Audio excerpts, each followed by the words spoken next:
Good morning all of you. Cost accounting semester 5 ह्या विषयाचं E lecture number 4 आपण आज सुरू करणार आहोत. प्रिव्हियस लेक्चरमध्ये आपण इंट्रोडक्शन टू कॉस्ट अकाउंटिंग ह्या टॉपिकचं इंट्रोडक्शन पाहिलेलं आहे. त्याच टॉपिकचं सेकंड लेक्चर आज आपण सुरू करणार आहोत. इंट्रोडक्शन टू कॉस्ट अकाउंटिंग यामध्ये आपण प्रिव्हियस लेक्चरमध्ये cost, costing, cost accounting and objective, cost centre and cost unit ह्या कन्सेप्ट शिकलेलो आहोत. आजच्या लेक्चरमध्ये आपण कॉस्ट क्लासिफिकेशन शिकणार आहोत. कॉस्ट क्लासिफिकेशन बाय कोणकोणत्या पद्धतीने क्लासिफिकेशन केलं जातं तर first behaviour, second function, third nature wise cost classification, fourth time wise cost classification and fifth cost center or cost unit wise classification and last one for management cost classification. ह्या पद्धतीने आपण cost classification पाहणार आहोत. तर हा chart मी तुम्हाला गेल्या लेक्चरमध्ये दाखवला होता. त्यामध्ये कॉस्ट क्लासिफिकेशनचा फ्लो चार्ट दिलेला आहे. तर त्यामध्ये कोणते कोणते प्रकार आणि त्याचे सब टाइप्स इथे दिलेले आहेत. बिहेवियरनुसार जर त्याचं क्लासिफिकेशन इथे कसं असेल तर fix cost, variable cost and semi variable cost, टाईमनुसार historical cost, standard cost and estimated cost. हा चार्ट गेल्या लेक्चरमध्ये तुम्हाला व्यवस्थित समजून दिला आहे. वन बाय वन आपण क्लासिफिकेशन बघूया. तर पहिला प्रकार आहे classification on basis of behaviour. त्याच्यामध्ये काय आहे बघा, depending upon the response to change in activity level किंवा आउटपुट. ॲक्टिव्हिटी लेवल किंवा आउटपुट म्हणजे त्याच्या प्रोडक्शनच्या प्रमाणात कशामध्ये बदल होतो, त्या कॉस्टमध्ये बदल होतो. म्हणजेच बिहेवियरमध्ये बदल झाला तर कॉस्टमध्ये बदल होतो. त्यातला पहिला प्रकार आपले आहेत ते 3 प्रकार आहेत. त्याचा पहिला प्रकार आहे फिक्स कॉस्ट, दुसरा प्रकार आहे व्हेरिएबल कॉस्ट आणि तिसरा प्रकार आहे semi variable cost. One by one आपण पाहूया. पहिला आहे फिक्स कॉस्ट. फिक्स कॉस्ट म्हणजे काय, त्याच्या नावावरूनच तुम्हाला कळेल काय असेल, constant at a various level of production. म्हणजे कोणत्याही प्रोडक्शनच्या लेवलला ही कॉस्ट काय असेल, फिक्स असेल. फिक्स असेल म्हणजे न बदलणारी. फिक्स कॉस्ट म्हणजे ज्यामध्ये आउटपुटच्या प्रमाणात कितीही बदल झाला तरीही त्या कॉस्टमध्ये बदल होत नाही, त्याला काय म्हणतात, फिक्स कॉस्ट. तर फिक्स कॉस्टचं उदाहरण कोणतं देता येईल तर salaries, rent, audit fees, depreciation. आता एक उत्तम उदाहरण आपण घेऊया इथे. तर आपली एक फॅक्टरी आहे आणि ती आपण रेंटवर घेतली आहे. त्याचं रेंट तुमचं ठरलं आहे महिन्याला 20,000 रुपये. तर फॅक्टरीमध्ये कमी ऑर्डर येऊ किंवा जास्त येऊ आपल्याला काय द्यावं लागेल, 20,000 ठरल्याप्रमाणे रेंट हे द्यावंच लागेल, बरोबर. आपल्या एम्प्लॉईची एखादी सॅलरी आहे तर किती आहे, ती 10,000 रुपये आहे. तुमचा आउटपुट किती असू देत, आउटपुट एखाद्या महिन्यामध्ये जास्त असू शकतो, एखाद्या महिन्यामध्ये कमी असू शकतो, तरीही त्या एम्प्लॉईची सॅलरी तुम्हाला ठरल्याप्रमाणे किती द्यावी लागेल, 10,000 द्यावी लागेल. त्यालाच काय म्हणाल तुम्ही, फिक्स कॉस्ट. म्हणजे आउटपुटच्या लेवलनुसार फिक्स कॉस्टमध्ये बदल होत नाही, तो काय राहतो, कॉन्स्टंट राहतो. त्यालाच काय म्हणतात, फिक्स कॉस्ट. ओके. दुसरी कॉस्ट आहे व्हेरिएबल कॉस्ट. व्हेरिएबल म्हणजे व्हेरी म्हणजे बदलणारे. व्हेरिएबल कॉस्ट म्हणजे बदलणारी मूल्य किंवा बदलणारी किंमत. त्यामध्ये काय बघा रे, changes with respect to value of production. म्हणजे व्हॅल्यूम ऑफ प्रोडक्शन किंवा ॲक्टिव्हिटी लेवलमध्ये ज्या प्रमाणात बदल होतात त्यानुसार व्हेरिएबल कॉस्टमध्ये बदल होतात. त्याला काय म्हणतात, व्हेरिएबल कॉस्ट. त्याची उदाहरणं कोणती कोणती आहेत, तर मटेरियल कन्झ्युम्ड, दुसरं डायरेक्ट लेबर, नंतर सेल्स कमिशन किंवा पॅकिंग चार्जेस. म्हणजे ज्या प्रमाणात काम असेल त्या प्रमाणात आपण काय घेणार, मटेरियल घेणार, बरोबर ना. त्याच प्रमाणात काय असेल, लेबर असेल. काम कमी तर आपल्याला लेबर चार्जेस आपल्याला कमी द्यावे लागेल किंवा मटेरियल कमी खरेदी करावी लागेल. जास्त आपल्याला ऑर्डर असेल तर आपण काय करू, मटेरियल जास्त खरेदी करू. म्हणजेच काय होईल, व्हेरिएबल कॉस्ट आपली इन्क्रीज होईल किंवा वाढेल, बरोबर. याचं एक उदाहरण तुम्हाला देते. आता गणपती सीझन जवळ येतोय, तर त्या फॅक्टरीमध्ये मोठी ऑर्डर आली, त्यामुळेच काय होणार, सगळं मशीनवरती काम चालू असणार, बरोबर. तर याचं काय होईल, लायटिंग चार्जेस किंवा इलेक्ट्रिसिटी जास्त येणार आपल्याला. म्हणजेच काम जास्त, त्यामुळे इलेक्ट्रिसिटी जास्त. म्हणजेच व्हेरिएबल कॉस्ट कोणती होऊ शकते, इलेक्ट्रिसिटी चार्जेस किंवा लायटिंग एक्सपेन्सेस. ओके, ही काय झाली तुमची, आउटपुट वाढलं म्हणून काय वाढलं आपलं, व्हेरिएबल कॉस्ट किंवा व्हेरिएबल अमाऊंट ही काय तुमची इन्क्रीज झाली. त्यालाच काय म्हणतात, व्हेरिएबल कॉस्ट. ओके, तिसरा प्रकार आहे semi variable cost. Semi variable कॉस्टमध्ये काय आहे बघा, fix up to certain level and then variable. म्हणजे काही काळापर्यंत सर्टन लेवलपर्यंत ती काय असते, फिक्स असते, आणि त्यानंतर ती काय होते, व्हेरिएबल होत जाते. त्यालाच काय म्हणतात, सेमी व्हेरिएबल कॉस्ट. त्याचे उदाहरण कोणते कोणते आहेत बघा, फॅक्टरी सुपरविजन, एखादा असणारा मोबाईल प्लॅन किंवा आपला नेटचा प्लॅन, नंतर मेंटेनन्स किंवा पॉवर सप्लाय. त्याचं एक उदाहरण तुम्हाला देते बघा. सेमी व्हेरिएबलचं उदाहरण बघायचं असेल आपल्याला तर आपल्याकडे सगळ्यांकडे मोबाईल असतो, त्याचे दोन प्लॅन असतात. कोणता, प्रीपेड आणि पोस्टपेड, बरोबर. आपले सगळ्यांचे शक्यतो काय असतात, प्रीपेड असतात. पोस्टपेड म्हणजे बिलिंग सिस्टीम, बरोबर. आपली एक बिलिंग सिस्टीम आहे की महिन्याला 499 रुपयांमध्ये तुम्हाला 1000 मिनिट्स फ्री मिळतील, बरोबर. 1000 मिनिट्स फ्री आहेत. मग लिमिट काय आहे तुमचं, महिन्याला 1000 मिनिट तुम्ही वापरू शकता 499 मध्ये. तुम्ही 900 मिनिट्स वापरले तरी तुम्हाला किती द्यावे लागतील, 499 रुपये द्यावे लागतील. मग त्यापेक्षा जास्त वापरलेत, म्हणजे तुमची जास्त बोलणं झालं मोबाईलवरती आणि तुम्ही किती वापरले, 1200 मिनिट्स वापरलेत, तर मात्र काय होईल, ते बिलिंग काय होईल, 499 नंतर त्यांचा जो मिनिटचा रेट आहे तो काय होईल, 200चा ते रेट घेतील, बरोबर.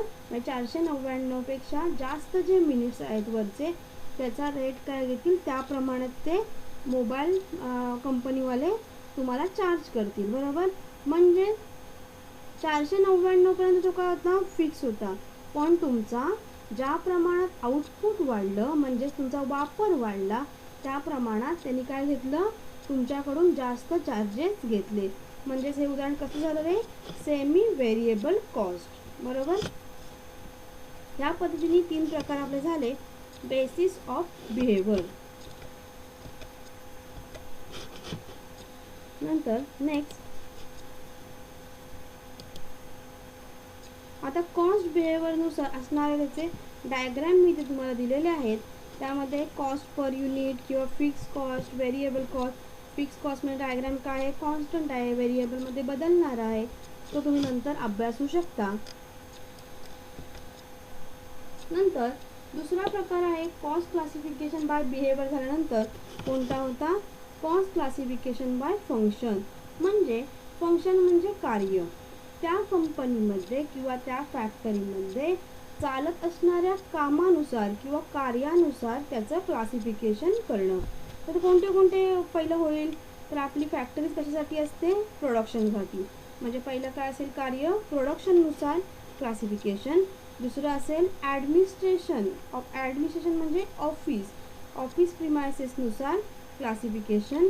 तिसरा प्रकार असेल सेलिंग क्लासिफिकेशन किंवा सेलिंगसाठी आलेला खर्च यासाठी असलेलं क्लासिफिकेशन. नंतर चौथा असेल डिस्ट्रीब्युशन आणि पाचवा असेल रिसर्च अँड डेव्हलपमेंटसाठी आलेला खर्च किंवा त्याचं केलेलं क्लासिफिकेशन. ओके, आता आपण डिटेलमध्ये बघूया कॉस्ट क्लासिफिकेशन बाय फंक्शन. तर पहिलं फंक्शन मी तुम्हाला काय सांगितलं, प्रोडक्शन कॉस्ट.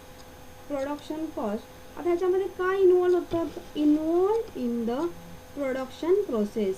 म्हणजे प्रोडक्शन करण्यासाठी किंवा प्रोडक्शन प्रोसेस पूर्ण करण्यासाठी जे जे खर्च येतात किंवा जे जे ओव्हरहेड्स आपण वापरतो ते कशामध्ये येतील रे, प्रोडक्शन कॉस्टमध्ये येतील. बरोबर. त्यामध्ये काय काय येते बघा, त्याची उदाहरणं इथे खाली दिलीत बघा तुम्हाला. Salary of staff for production planning, technical supervision, factory administration. दुसरं आहे depreciation of plant and machinery. तिसरं आहे repairs and maintenance of factory building किंवा प्लांट. म्हणजे इथे तुम्ही इतकंच लक्षात ठेवा, ॲक्च्युली प्रोडक्शनसाठी म्हणजेच तुमचं प्रोडक्शन होण्यासाठी जे जे खर्च तुम्ही केलेत, जे तुमच्या प्रोडक्टशी किंवा फॅक्टरीशी, ओनली फॅक्टरीशी रिलेटेड आहेत, त्याला काय म्हणतात, प्रोडक्शन कॉस्ट. ते खर्च कुठे येते, तुमच्या प्रोडक्शन कॉस्ट ह्या हेडिंगखाली येतील. किंवा ह्याच्यापेक्षा सोपं लक्षात ठेवायचं की तुम्ही आतापर्यंत trading and profit and loss account शिकलात, त्याच्या डेबिट साईडला जे जे खर्च तुम्ही लिहित होतात, जे काय होते, फक्त डायरेक्ट एक्सपेन्सेस, डायरेक्ट लेबर, बरोबर. नंतर काय होतं, depreciation of plant and machinery किंवा प्लांट किंवा रिपेअर्स अँड मेंटेनन्स, फक्त फॅक्टरीचे जे जे एक्सपेन्स लिहित होतात ते तुम्ही आता कुठे लिहिणार आहात, प्रोडक्शन कॉस्टमध्ये लिहिणार आहात. ओके. हे झालं प्रोडक्शन कॉस्ट. म्हणजे पहिलं फंक्शन काय असेल, प्रोडक्शन. दुसरं काय असेल बघा, ॲडमिनिस्ट्रेशन कॉस्ट. ॲडमिनिस्ट्रेशन म्हणजे काय, ते प्रोडक्शन हे काय झालं, फॅक्टरी रिलेटेड झालं. ॲडमिनिस्ट्रेशन हे काय झालं, पूर्णपणे ऑफिसशी रिलेटेड. म्हणजे एखादी कोणतीही फॅक्टरी असेल किंवा कोणतंही कंपनी असेल, त्यांचं काय असतं, कुठेतरी मेन ऑफिस असतं. मग मेन ऑफिसमध्ये येणारे खर्च हे कशामध्ये येतील, ॲडमिनिस्ट्रेशन कॉस्टमध्ये येतील. मग ते खर्च कोणते कोणते असू शकतात, तर salary of office and administration, account staff, general office expenses. कोणते असतात जनरल ऑफिस एक्सपेन्सेस, तर ऑफिसमध्ये काय असेल, पंखा असेल, बरोबर ना. म्हणजे काय असेल, लाईटिंग. नंतर ती भाड्याने घेतली असेल आपण तर रेंटवर असेल, रेट्स अँड टॅक्सेस असतील, किंवा त्याचे टेलिफोन चार्जेस असेल किंवा त्याचा खर्च असेल. नंतर काय असेल, बँक चार्जेस असेल, ऑडिट फीज असेल. पुढे legal expenses, depreciation of office building and repairs असेल किंवा मेंटेनन्स असेल, बरोबर. म्हणजे दुसऱ्या म्हणजे काय लक्षात ठेवायचं की प्रॉफिट अँड लॉसच्या डेबिट साईडला जे आपण लिहित होतो ते काय सगळे तुमचे इनडायरेक्ट एक्सपेन्सेस, जे काय होते तुमचे ऑफिस रिलेटेड एक्सपेन्सेस होते.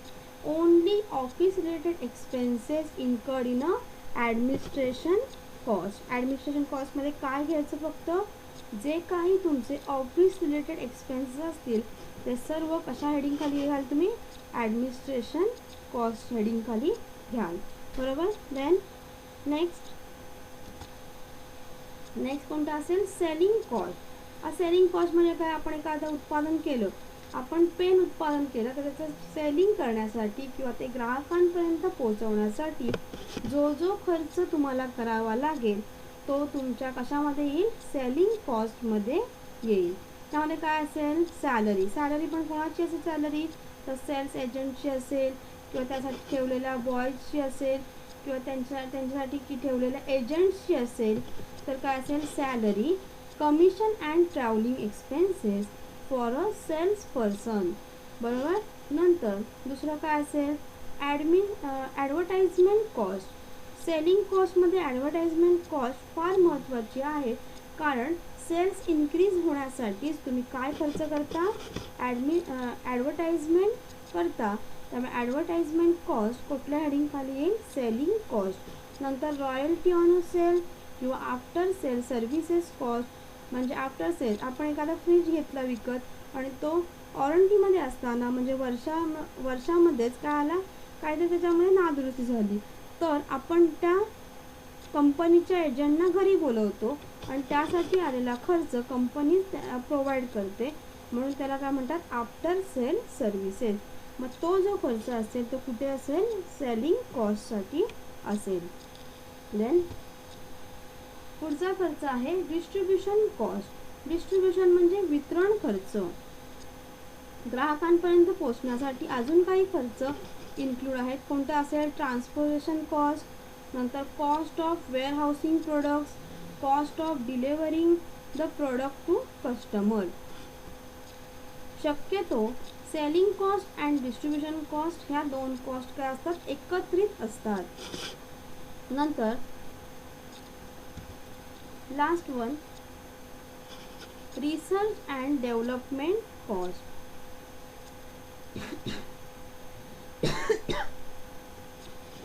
ज्यावेळेस रिसर्च अँड डेव्हलपमेंट कॉस्ट ज्यावेळेस त्या प्रोडक्टमध्ये ते प्रोडक्ट स्पर्धेमध्ये टिकाऊ धरण्यासाठी त्यामध्ये काही ग्राहकांच्या आवडीनुसार बदल करणं अपेक्षित असतं, त्यालाच काय म्हणतात? म्हणजे रिसर्च करणं, बाजारपेठेचा रिसर्च करणं की आत्ता ग्राहकांना काय गरजेचं आहे आणि त्याप्रमाणे त्या प्रोडक्टमध्ये डेव्हलप करणं किंवा बदल करणं, यासाठी आलेला खर्च कशामध्ये वापरला जातो? रिसर्च अँड डेव्हलपमेंटमध्ये टाकला जातो. ओके, ह्यापर्यंत तुमचे कॉस्ट क्लासिफिकेशननुसार फंक्शननुसार कॉस्ट क्लासिफिकेशन हा भाग पूर्ण झालेला आहे. आय होप समजलं असेल. तर आपण पुढे जाऊया.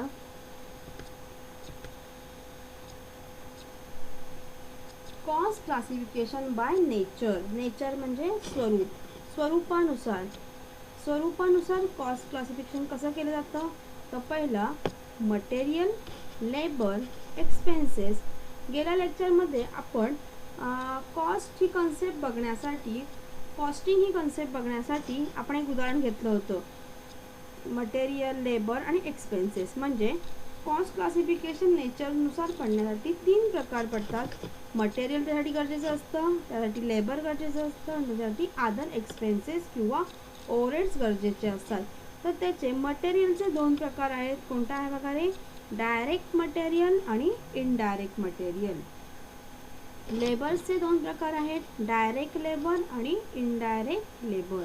आणि एक्सपेन्सेसचे पुन्हा 2 प्रकार आहेत, डायरेक्ट एक्सपेन्सेस आणि इनडायरेक्ट एक्सपेन्सेस. एक तुम्हाला उदाहरण देते इथे नेक्स्ट स्लाइडमध्ये,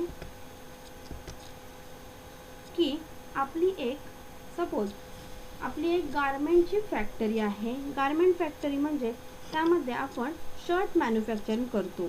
शर्ट मॅन्युफॅक्चरिंग करताना आपल्याला पहिली कन्सेप्ट बघायची आहे मटेरियलमधली, डायरेक्ट मटेरियल. डायरेक्ट मटेरियल म्हणजे काय? तर गारमेंटची फॅक्टरी आहे म्हणजे डायरेक्ट मटेरियल काय लागेल सांगा रे? डायरेक्ट मटेरियल काय लागेल? तर जो खर्च प्रोडक्टवरती केला जातो आणि त्याचं आयडेंटिफिकेशन प्रोडक्टमध्ये आपण करू शकतो. म्हणजे शर्ट मॅन्युफॅक्चरिंग करायचं आहे म्हणजे त्यासाठी काय काय लागेल? तर पहिलं म्हणजे फॅब्रिक लागेल, म्हणजे कापड लागेल, बटन लागेल, धागा लागेल, बरोबर, थ्रेड लागेल. धागा म्हणजे थ्रेड. म्हणजे हे काय झालं? त्या गारमेंट फॅक्टरीसाठी डायरेक्ट मटेरियल काय झालं? तर बटन, फॅब्रिक, धागा हे काय झालं? त्यासाठी डायरेक्ट मटेरियल. थोडक्यात डायरेक्ट मटेरियल म्हणजे असं मटेरियल जे तुम्ही त्या प्रोडक्टमध्ये पाहू शकता किंवा त्याचा यूज त्या प्रोडक्टमध्ये डायरेक्ट प्रोडक्शनसाठी होतो, त्याला म्हणतात डायरेक्ट मटेरियल. दुसरं असेल तुमची concept direct labour. Direct labour आणि डायरेक्ट लेबर म्हणजे काय? तर फॅक्टरीमध्ये ॲक्च्युअल काम करणारे वर्कर्स जे मशीनवर काम करतात त्यांना काय म्हणतात? Direct labour.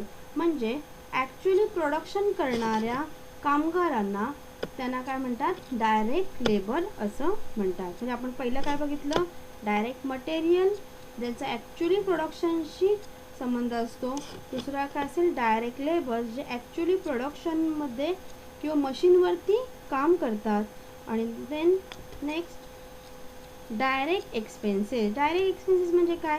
त्यासाठी उदाहरण तुम्हाला देते बघा, की आता गणपती सीझन जवळ येतोय बरोबर. तर त्याच्यामध्ये तुम्हाला शर्टवरती किंवा टी शर्ट प्रिंटिंग हा एक नवीन ट्रेंड आता आलेला आहे. तर शर्ट नॉर्मल शर्ट आहे, पण त्याच्यावरती जर अशी ग्राहकांकडून मागणी आहे किंवा एखादा गणेश मंडळ आहे, त्यांनी काय सांगितलं की आम्हाला अशा पद्धतीने प्रिंटिंग करून पाहिजे आहे. म्हणजे हा जो खर्च आहे प्रिंटिंगचा साठी वेगळा खर्च असणार. म्हणजे प्लेन टी शर्ट त्यांच्याकडे असणार, त्याच्यावरती आपण ते प्रिंटिंग करणार. म्हणजे ॲक्च्युली प्रोडक्शनवरती किंवा त्या प्रोडक्टसाठी किंवा प्रोडक्टवरती ते काय दिसतोय, तो खर्च दिसतोय किंवा ॲक्च्युली झालेला खर्च आहे. म्हणून त्याला काय म्हणतात, डायरेक्ट एक्सपेन्सेस. बरोबर. म्हणजे तो प्रोडक्टवरती दिसतोय किंवा प्रोडक्टशी रिलेटेड आहे, म्हणून त्याला काय म्हणतात, पूर्ण झाल्यानंतर तो त्याच्यावरती दिसतोय, म्हणून त्याला काय म्हणतात, डायरेक्ट एक्सपेन्सेस. नेक्स्ट पुढचा भाग आहे तुमचा. कुठले कुठले भाग झाले तुमचे?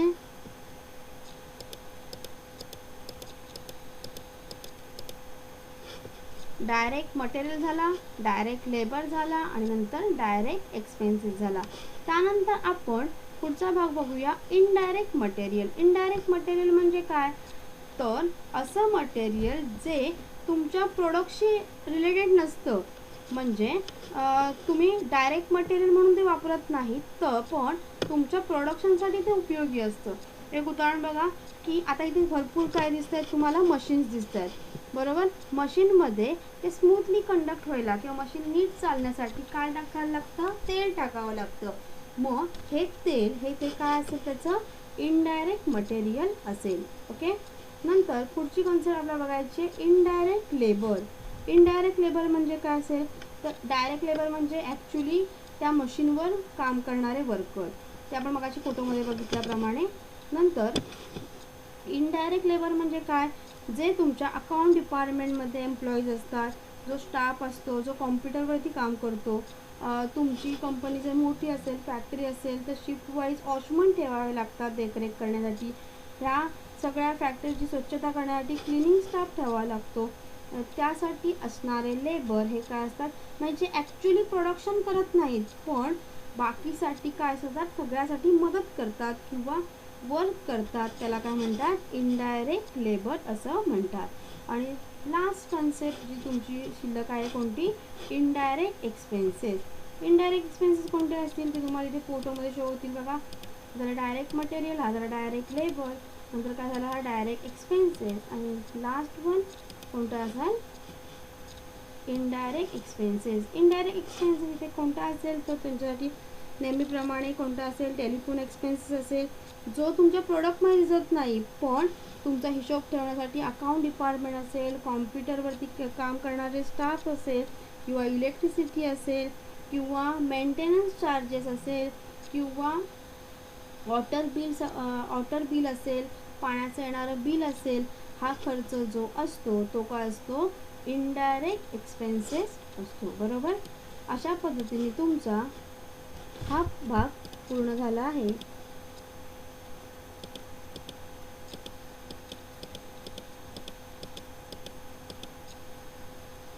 कोणता झाला, direct material, direct labour, direct expenses. हे ते तीन मिळून जे काही तयार होतं त्याला काय म्हणतात, प्राईम कॉस्ट.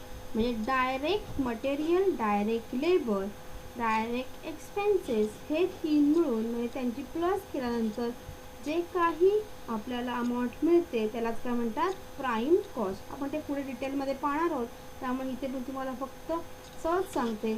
आणि पुढचं इनडायरेक्ट मटेरियल, इनडायरेक्ट लेबर आणि इनडायरेक्ट एक्सपेन्सेस हे एकत्रित केल्यामुळे जे तयार होतं त्याला तुम्ही काय म्हणता, वर्क कॉस्ट असं म्हटलं जातं. ओके.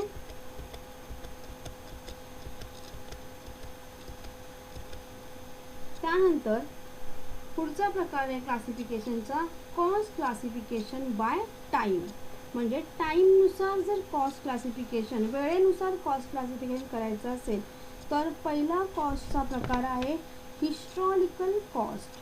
हिस्टॉरिकल कॉस्ट म्हणजे हिस्ट्री म्हणजे काय असेल, इतिहास. बरोबर. म्हणजे तुमची पूर्वी डिटरमाइन केलेली एखादी काय असेल डिटरमाइन केलेली एखादी कॉस्ट असेल किंवा त्याची किंमत असेल, त्याला काय म्हणतात, हिस्टॉरिकल कॉस्ट. त्याचं एक उदाहरण देते बघा, तुम्हाला लगेच लक्षात येईल. तर ही खूप जुनी कार दिसते बघा. ती 1990 मध्ये एक्स या व्यक्तीने खरेदी केली होती. 2 लाखाला तेव्हा खरेदी केली होती 90 साली. म्हणजे आणि ती 2000 साली विकताना असा विचार केला गेला की त्याची कॉस्ट 1990 मध्ये किती होती, 2 लाख रुपये होती. म्हणजे जेव्हा ती कार आपण 2000 मध्ये विकायला काढली, 2000 साली जेव्हा विकायला काढली, तेव्हा असं ठरवण्यात येतलं त्याची मूल्य, त्याच्या हिस्ट्रीमध्ये किंवा त्याच्या इतिहासामध्ये काय कॉस्ट होती, तर 2 लाख रुपयाला मी ती खरेदी केली होती. म्हणजे त्याची तुलना 2090 आणि 2000 सालामध्ये केली जाते. त्यालाच काय म्हणतात, हिस्टॉरिकल कॉस्ट. नंतर पुढचं आहे स्टँडर्ड कॉस्ट. स्टँडर्ड कॉस्ट आणि एस्टिमेटेड कॉस्ट, त्याला काय म्हणतात, हा pre determined cost. Pre determined cost म्हणजे प्री म्हणजे च्या अगोदर, अगोदर निश्चित केलेली कॉस्ट. आता प्री डिटरमाइंड कॉस्टमध्ये काय होतं, तर स्टँडर्ड कॉस्ट आणि ॲक्च्युअल कॉस्ट ठरवली जाते तुमची. Standard cost and actual cost. Standard cost म्हणजे प्री डिटरमाइंड कॉस्ट की ज्यावेळेस स्टँडर्ड कॉस्ट निश्चित केली जाते, म्हणजे एखादं टार्गेट निश्चित केलं जातं. म्हणजे एखादं काय आहे, एखादी बिल्डिंग आहे आणि ती तुम्हाला 10 लाख रुपयाला विकायची आहे. त्याचं स्टँडर्ड किती ठरलं, 10 लाख रुपये. मग त्याच्यासाठी एखादा कस्टमर आला तर तो काय म्हणेल, ती 12 लाखाला जर गेली तर ते स्टँडर्ड काय झालं, तुमचं पूर्ण झालं किंवा टार्गेट पूर्ण झालं, ती 12 लाख रुपयाला गेली. किंवा ती 8 लाख रुपयाला विकली गेली तर काय झालं, लो स्टँडर्ड झालं. म्हणजे तुम्ही ठरवलं होतं ते आणि ॲक्च्युअल प्राईस त्याची काय झाली, कमी झाली किंवा जास्त झाली.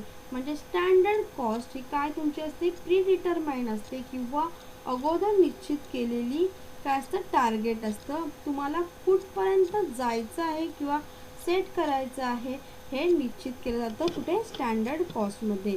नंतर प्री डिटरमाइंड कॉस्टमधली म्हणजे अगोदर निश्चित झालेल्या कॉस्टमधली तिसरा प्रकार आहे एस्टिमेटेड कॉस्ट. एस्टिमेटेड म्हणजे काय की अंदाजित, एस्टिमेटेड म्हणजे काय, अंदाजित कॉस्ट निश्चित केली जाते. आता एक उदाहरण देतो की महाराष्ट्र शासनाने काय केलं आहे, हा पूल बांधायचा ठरवला आहे. तर ते काय करतं, एस्टिमेशन काढायला सांगतं किंवा त्याला म्हणतात निविदा. काय तर वेगवेगळे कॉन्ट्रॅक्टर वेगवेगळी निविदा देतात किंवा एस्टिमेशन देतात की हा पूल बांधण्यासाठी इतका खर्च येईल. मग काय तर महाराष्ट्र शासनाच्या ऑफिसमध्ये पोस्टाद्वारे एवढ्या तारखेपर्यंत सगळे एस्टिमेशन द्या असं जाहीर केलं जातं आणि 15-20 जणांचं एस्टिमेशन तिथे येतं आणि ज्या किमतीला की निश्चित होतं की आम्हाला एवढा खर्च ह्या पुलावरती करायला परवडेल, त्या कॉन्ट्रॅक्टरला तो काय दिला जातो, कॉन्ट्रॅक्ट दिलं जातं. त्याला म्हणतात एस्टिमेशन. म्हणजे अंदाजित रक्कम निश्चित करणं किंवा प्री डिटरमाइन करणं, ह्यालाच काय म्हणतात, एस्टिमेशन कॉस्ट असं म्हणतात. ओके. नेक्स्ट, आता ह्या ठिकाणी तुमचं फक्त फॉर मॅनेजमेंट जो कॉस्ट क्लासिफिकेशन आहे तो फक्त आपण नेक्स्ट लेक्चरला घेऊ, कारण त्याच्यामध्ये बऱ्यापैकी 12 कन्सेप्ट आहेत आणि ते तुम्हाला समजणं गरजेचं आहे. त्यासाठी आपण सेपरेट लेक्चर तुम्हाला मी प्रोव्हाइड करीन. आता त्यानंतर कॉस्ट स्ट्रक्चर. कॉस्ट स्ट्रक्चर हा फार महत्त्वाचा भाग आहे तुमच्या सेकंड लास्ट टॉपिक कॉस्ट शीटसाठी. आणि कॉस्ट शीट हा कॉस्टिंगचा थोडक्यात आत्मा असल्यामुळे जर तुम्हाला कॉस्टिंग म्हणजे काय समजायचं असेल तर ह्या कन्सेप्ट तुम्हाला समजणं फार गरजेचं आहे. कॉस्ट स्ट्रक्चरमध्ये 2 कन्सेप्ट तुमच्या आहेत, मगाशी सांगितल्याप्रमाणे डायरेक्ट कॉस्ट आणि इनडायरेक्ट कॉस्ट, बरोबर. त्यामुळे डायरेक्ट कॉस्टमध्ये कोणतं येईल तर तुम्हाला मी मगाशी सांगितलं, फक्त समजून घ्या. इथे डायरेक्ट मटेरियल, डायरेक्ट लेबर आणि डायरेक्ट एक्सपेन्सेस मिळून काय तयार होईल तुमची प्राईम कॉस्ट. मगाशी मी तुम्हाला सांगितलं की पुढच्या स्लाइडमध्ये तुम्हाला मी व्यवस्थित समजून देईन. इथे व्यवस्थित समजून घ्या की सगळे तिन्ही डायरेक्ट वस्तू मिळून काय तयार होतं तुमचं, ह्या ॲरोनुसार लक्षात घ्या, प्राईम कॉस्ट. बरोबर. आता हे 3 झाले ब्लॉक. तर पुढचा चौथा ब्लॉक त्याच्यामध्ये ॲड केलात. प्राईम कॉस्टमध्ये काय ॲड केलं, प्रोडक्शन ओव्हरहेड्स. प्रोडक्शन ओव्हरहेड्स म्हणजे काय, तर फॅक्टरी ओव्हरहेड्स, त्याला दुसरा शब्द आहे फॅक्टरी ओव्हरहेड्स किंवा वर्क ओव्हरहेड्स किंवा प्रोडक्शन ओव्हरहेड्स. कोणताही शब्द आला तर तो कुठे ॲड करायचा, प्राईम कॉस्टमध्ये ॲड केला तर तुम्हाला काय मिळेल, वर्क कॉस्ट मिळेल, वर्क कॉस्ट. बरोबर. आता फॅक्टरी ओव्हरहेड्समध्ये काय काय येईल, तर फॅक्टरी रिलेटेड जे जे एक्सपेन्सेस असतील, मगाशी तुम्हाला जे जे सांगितले मी, जो काही फॅक्टरी रिलेटेड एक्सपेन्सेस असेल किंवा प्रोडक्शनशी रिलेटेड, प्रोडक्शन करण्यासाठी किंवा प्रोडक्शन प्रोसेस पूर्ण करण्यासाठी जो एक्सपेन्सेस आला असेल तो कशामध्ये असेल, प्रोडक्शन ओव्हरहेड्समध्ये असेल. तो काय करायचा, प्राईम कॉस्टमध्ये ॲड केला. प्राईम कॉस्टमध्ये प्रोडक्शन ओव्हरहेड ॲड केला तर काय मिळेल तुम्हाला, वर्क कॉस्ट मिळेल. मग काय आलं, वर्क कॉस्टमध्ये काय ॲड केलं, ह्याच्यानंतरचा पुढचा ब्लॉक कोणता आहे, ॲडमिनिस्ट्रेशन ओव्हरहेड्स. वर्क कॉस्टमध्ये ॲडमिनिस्ट्रेशन ओव्हरहेड्स ॲड केलं तर काय मिळेल तुम्हाला, कॉस्ट ऑफ प्रोडक्शन. बरोबर. कॉस्ट ऑफ प्रोडक्शन म्हणजे ते उत्पादन तयार करण्यासाठी आलेला खर्च. प्राईम कॉस्ट म्हणजे काय, प्राथमिक किंमत. प्राथमिक किमतीमध्ये काय तयार आपण ॲड केलं, प्रोडक्शन ओव्हरहेड्स म्हणजे फॅक्टरीची ॲक्च्युली प्रोडक्शन होताना आलेला खर्च ॲड केला. तुम्हाला काय मिळालं, वर्क कॉस्ट मिळाली. वर्क कॉस्टमध्ये काय ॲड केलं तुम्ही, ॲडमिनिस्ट्रेशन किंवा ऑफिस रिलेटेड, जे तुम्हाला सांगितलं मी, स्टेशनरीसाठी आलेला खर्च, कॉम्प्युटर स्टाफसाठी दिलेल्या सॅलरीसाठी आलेला खर्च, जे जे ऑफिस रिलेटेड एक्सपेन्सेस ॲड केले तुम्ही वर्क कॉस्टमध्ये ॲड, तर काय मिळेल तुम्हाला, कॉस्ट ऑफ प्रोडक्शन मिळेल, म्हणजे एकूण उत्पादन खर्च मिळेल. त्यानंतर कॉस्ट ऑफ प्रोडक्शनमध्ये काय पुढे ॲड करायचं, सेलिंग अँड डिस्ट्रीब्युशन ओव्हरहेड्स. मग मी तुम्हाला सांगितलं होतं, जेव्हा आपण फंक्शन वाईज डिस्ट्रीब्युशन बघितलं तेव्हा इथे बघितलं होतं, सेलिंग अँड डिस्ट्रीब्युशन एक्सपेन्सेस काय करा, शक्यतो तुम्हाला एकत्रच दिलेले असतात. सेलिंग अँड डिस्ट्रीब्युशन ओव्हरहेड्स काय केले, कॉस्ट ऑफ प्रोडक्शनमध्ये ॲड केले तर तुम्हाला काय मिळेल, कॉस्ट ऑफ सेल्स मिळेल. कॉस्ट ऑफ सेल्स मिळेल तुम्हाला. आणि सेलिंग अँड डिस्ट्रीब्युशन पण ॲड केलं तर काय मिळेल, कॉस्ट ऑफ सेल्स मिळेल. आणि कॉस्ट ऑफ सेल्स म्हणजे तुम्ही ती वस्तू किंवा ते प्रोडक्शन किंवा ती सर्व्हिस किती रुपयाला विकू शकता. बरोबर. आणि त्यानंतर आपण काय करणार, कॉस्ट ऑफ सेल्स. मग अशी तुम्हाला मी गेल्या लेक्चरला पेनचं उदाहरण दिलं होतं. तुम्हाला तो पेन जर 20 रुपयाची कॉस्ट ऑफ सेल्स होती, बरोबर ना, मग 20 रुपयाला विकून टाकणार का, तर नाही. आपण काय करणार, त्याच्यामध्ये आपलं प्रॉफिट मार्जिन म्हणजे एक आपण कोण आहे, प्रोप्रायटर आहोत. ॲज अ प्रोप्रायटर म्हणून काय करणार, कोणीही प्रोप्रायटर त्याच्यामध्ये काय ॲड करणार, त्याचा प्रॉफिट ॲड करणार. म्हणजे कॉस्ट ऑफ सेल्समध्ये काय केलं, ॲड प्रॉफिट, तर काय मिळेल तुम्हाला, सेल्स. बरोबर. कॉस्ट स्ट्रक्चरसाठी किंवा कॉस्टशीटसाठी, कॉस्टशीटच्या फॉर्मॅटसाठी किंवा अदरवाईज सगळ्या कन्सेप्ट तुमच्या ह्या कॉस्ट स्ट्रक्चरवरून क्लिअर होतील. कशामध्ये ॲड केल्यानंतर म्हणजे प्राईम कॉस्टपासून सुरुवात होईल, कुठे ती एंड झालं आहे, सेल्सपर्यंत एंड झालं आहे. हे स्ट्रक्चर लक्षात ठेवण्याचा लक्षात ठेवा, वहीमध्ये नोट डाऊन करून घ्या. पुन्हा एकदा स्लाईड बघा, व्यवस्थित नोट डाऊन करून घ्या. नाही समजलं तर बुक्समध्ये बघा. नेक्स्ट ह्याचं एक उदाहरण बघूया आपण छोटंसं, की तुम्हाला लगेच लक्षात येईल की जे मी बोलले ते. तर एखादी हाऊसिंग सोसायटी आहे. हाऊसिंग सोसायटीमध्ये रो बंगलोज आहेत. बरोबर. तर रो बंगलोजमध्ये काय असतात, एकसारखे बंगलोज असतात. तो आपला खरा विषय नाही आहे, पण उदाहरणासाठी आपण सपोज असं जर उदाहरण, ह्याच्यापेक्षा जास्त कॉस्ट असू शकते, पण एक उदाहरण म्हणून तुम्हाला मी इथे सांगणार आहे. ह्या रो बंगलोजमधला एकच बंगलोजची आपल्याला कॉस्ट काय करायची, डिटरमाइन करायची किंवा निश्चित करायची. आपल्याला हा बंगला विकत घ्यायचा आहे, म्हणायला काय हरकत आहे, हो ना. त्यामुळे हा बंगला आपल्याला विकत घ्यायचा आहे. तर आपण ह्या कॉस्ट स्ट्रक्चरप्रमाणे हे काय करूया, इथे निश्चित करूया. कॉस्ट स्ट्रक्चर आपण जे आता बघितलं त्याप्रमाणे इथे निश्चित करूया. काय आपण कॉस्ट स्ट्रक्चर ज्याप्रमाणे बघितलं त्याप्रमाणेच काय करूया इथे उदाहरण. आता त्याच्यामध्ये काय असेल, पहिलं डायरेक्ट मटेरियल. आता हे काय आहे, प्रोडक्शन आहे, प्रोडक्शन नाही आहे तर त्याच्यामध्ये काय आहे तुमचं ॲक्च्युली कन्स्ट्रक्शन आहे, बांधकाम आहे, बरोबर ना.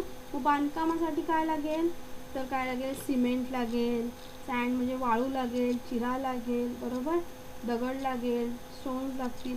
मग हे सगळं डायरेक्ट मटेरियल किती लाखाचं आहे, सपोज आपलं 12 लाखाचं आहे. म्हणजे डायरेक्ट मटेरियल म्हणजे चिरा त्याच्यामध्ये दिसेल, बरोबर, सिमेंट त्याच्यामध्ये दिसेल, नंतर वाळू त्याच्यामध्ये दिसेल, कन्स्ट्रक्शन झाल्यानंतर हे प्रोडक्ट बाबा याचं बनलेलं आहे. म्हणजे डायरेक्ट मटेरियल त्या प्रोडक्टशी म्हणजे त्या प्रोडक्शनमध्ये ते काय होतं प्रत्यक्षात दिसतं, त्यालाच काय म्हणतात, डायरेक्ट मटेरियल. त्यावरून तुझ्या उदाहरणांना सगळ्या कन्सेप्ट क्लिअर होतील. ते 12 लाखाचं आपण ह्या बंगलोजसाठी यूज केलं असं सपोज ठरूया. डायरेक्ट लेबर म्हणजे हा बंगला बांधण्यासाठी जे वर्कर्स असतील, म्हणजे ते स्लॅबसाठी असतील, प्लॅस्टरसाठी असेल किंवा ते ॲक्च्युली बांधकाम करण्यासाठी असतील, ते किती लाखाचे लागले, 1 लाख रुपयाचे लागले असं आपण मानलं. तर काय होईल, डायरेक्ट मटेरियलमध्ये ॲड काय होणार, डायरेक्ट लेबर ॲड होईल, बरोबर. त्यानंतर कोणतं येईल रे, डायरेक्ट एक्सपेन्सेस. डायरेक्ट एक्सपेन्सेस किती लागले, 2 लाखाचे लागले, की सरकारचे कर किंवा स्टेशनरी ऑफिस फॅक्टरीसाठी लागणारा खर्च, त्याचं डेप्रिसिएशन किंवा त्याची लागलेली मशिनरी, त्यासाठी लागणारं तेल, त्यासाठी पॉवर फ्युएल, हे काय झालं डायरेक्ट एक्सपेन्सेस किती लागले. म्हणजे फॅक्टरीचे जे जे रिलेटेड एक्सपेन्सेस आहेत फक्त फॅक्टरीची, ह्याच्यात ॲक्च्युली प्रोडक्शन होतानाचा आलेला खर्च हा काय केला तुम्ही अदर डायरेक्ट एक्सपेन्सेस म्हणून 2 लाख रुपये ॲड केला, ओनली फॅक्टरी. तर इथपर्यंत तुमचा खर्च कोणता झाला, फक्त फॅक्टरी रिलेटेड, बरोबर. मग काय मिळालं तुम्हाला, त्याची प्राईम कॉस्ट मिळाली. तर प्राईम कॉस्ट किती असेल बघा रे, 15 लाख, बरोबर. 12 आणि 1 13 14 15, एकूण त्याची प्राथमिक मूल्य हे इथे समोर बघितल्याप्रमाणे एकूण आलेला खर्च किती दिसतोय, 15 लाख रुपये दिसतोय, बरोबर. नंतर त्याच्यामध्ये आपल्या कॉस्ट स्ट्रक्चरनुसार आपण काय ॲड करणार, तर प्रोडक्शन ओव्हरहेड्स ॲड करणार. प्रोडक्शन ओव्हरहेड्स म्हणजे काय असेल, आलेला एकूण खर्च, फॅक्टरीशी रिलेटेड जे जे ओव्हरहेड्स तुम्ही वापरले असतील ते तुम्हाला लिस्टमध्ये तुम्हाला देईन मी वेगळे कोणते कोणते असतात. पण आत्ता काय लक्षात ठेवा, जे प्रोडक्शन करताना जे जे ॲक्च्युली खर्च आले ते तुम्ही इथे ॲड कराल. किती आले, सपोज आपण ठरवले इथे 1 लाख रुपये, बरोबर. नंतर प्राईम कॉस्टमध्ये प्रोडक्शन ओव्हरहेड्स ॲड केल्यानंतर तुम्हाला काय मिळेल, वर्क कॉस्ट मिळेल, बरोबर.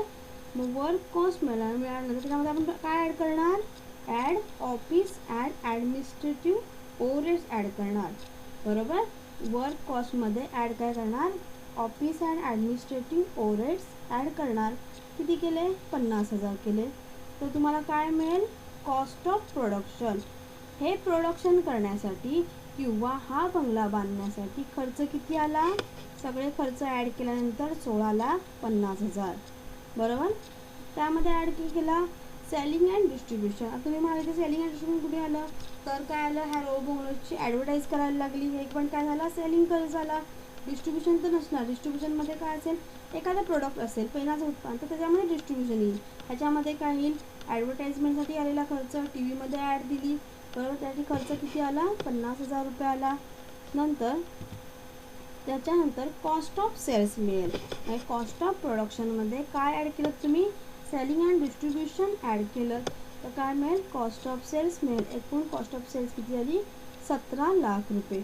म्हणजे तुम्ही हा बंगला किती रुपयाला विकू शकता, 17 लाखाला विकू शकता. कॉस्ट ऑफ सेल्स, विक्री योग्य किंमत किती झाली, 17 लाख. म्हणजे सपोजच बिल्डर लोक काय करणार, त्याच्यावरती काय घेणार, आपलं प्रॉफिट मार्जिन घेणार. त्यामध्ये ॲड प्रॉफिट किती घेतला, 3 लाख, बरोबर. हे उदाहरण आहे, 3 लाख घेतील असं गॅरंटी नाही, बरोबर. कॉस्ट ऑफ सेल किती, 17 लाख, त्याच्यामध्ये ॲड प्रॉफिट किती गेला, 3 लाख, बरोबर. तर तो बंगला विकताना किती रुपयाला विकतील, 20 लाख रुपयाला, बरोबर. आणि हेच सूत्र आहे आणि हे सूत्र तुम्ही व्यवस्थित लक्षात ठेवायचं, cost plus profit is equal to sales. म्हणजे एकूण आलेला खर्च प्लस प्रॉफिट, ह्यालाच काय म्हणतात, सेलिंग प्राईस किंवा सेल्स. ह्या उदाहरणावर तुम्हाला ह्याच्यासाठी तुम्ही ब्रिज घेऊ शकता, एखादा पेनाचं उदाहरण घेऊ शकता, एखादं हॉस्पिटल बांधायचं असेल तर खर्च घेऊ शकता, कित्येक उदाहरण घेऊ शकता. मग अशा आपण फॅक्टरीचं घेतलं तर एखाद्या शर्टचं घेऊ शकता, कोणतंही उदाहरण ह्याच्यावरून घेऊ शकता. आणि हीच काय झाली तुमची, हे काय झालं, आपण एक उदाहरण घेतलं, हीच काय झाली तुमची कॉस्ट शीट. म्हणजे तुम्ही जेव्हा कॉस्ट शीट हा टॉपिक शिकाल तेव्हा तुम्हाला नवीन काही वाटणार नाही. हा स्ट्रक्चर कोणाचा आहे, कॉस्ट शीटचं स्ट्रक्चर आहे. बरोबर. आता कॉस्ट पर युनिट ही एक कन्सेप्ट मला तुम्हाला समजून सांगायची आहे.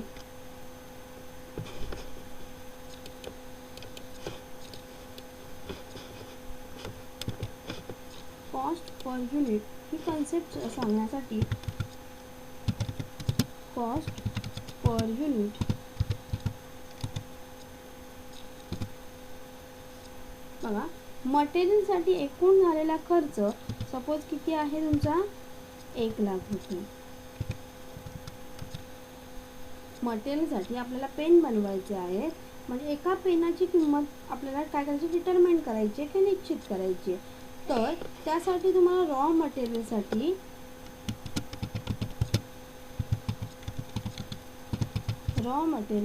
कितीचं लागलं, 1,00,000चं लागलं. बरोबर. आणि त्याचा आउटपुट किती आहे, एकूण आउटपुट किती आहे, 20,000 आहे.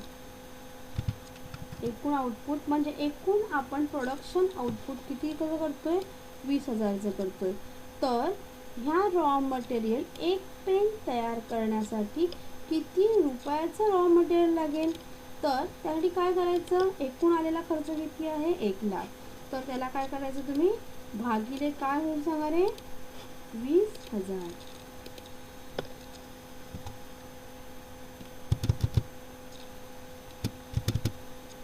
किती असेल, भागिले 20,000.